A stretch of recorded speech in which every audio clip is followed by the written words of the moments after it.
Michael Bociurkiw. He's a global affairs analyst who worked on the investigation into the downed MH17 aircraft in Ukraine. Sir, thank you so much for joining us here on Al Jazeera once again. Just talk to us through how damaging you think this leak is, not only to the current investigation, but I guess to future cooperation between the countries involved. Sure. Good to be with you. Well, I wouldn't say it's a collapse of the investigation, but it's certainly a significant setback.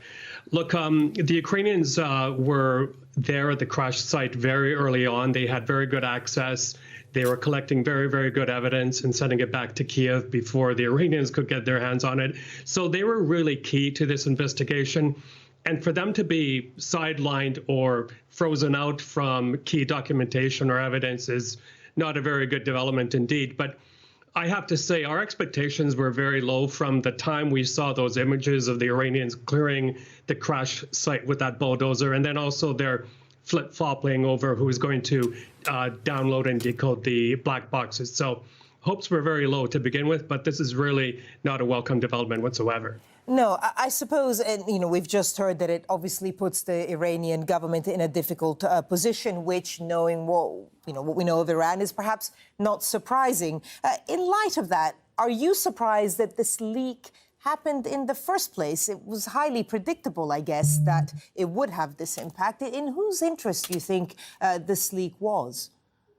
Sure. Well, a couple of thoughts there. I mean, in many crash investigations, no matter where in the world they happen, you do have leaks. It's inevitable. But, I kind of smile because I know Ukraine very well, and leaks happen every day. In fact, it's unusual not to have a leak on a particular day.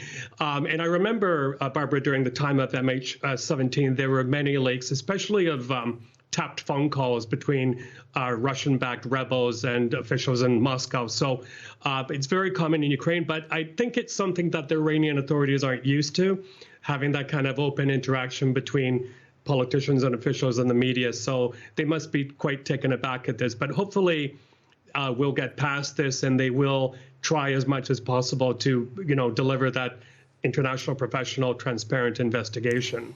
Yes, one hopes so, especially for the relatives who have lost loved ones on that flight. If you could just remind us of what's actually happening to the investigation in itself, and it's macabre perhaps, but the human remains as well of people that were on that flight.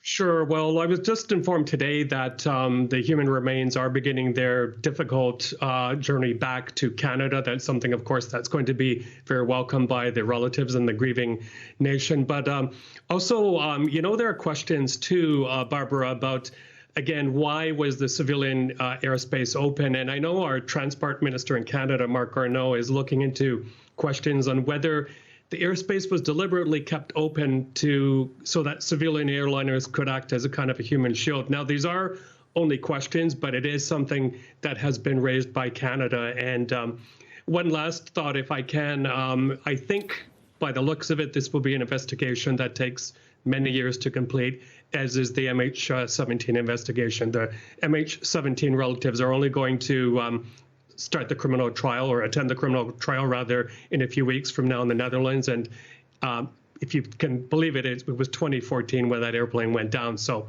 it's been a long and painful wait, and I'm afraid we're facing the same thing here. Michael Bociurkiw, global affairs analyst who worked on the investigation into that downed MH17 aircraft in Ukraine. Sir, thank you for sharing your views with us. Pleasure.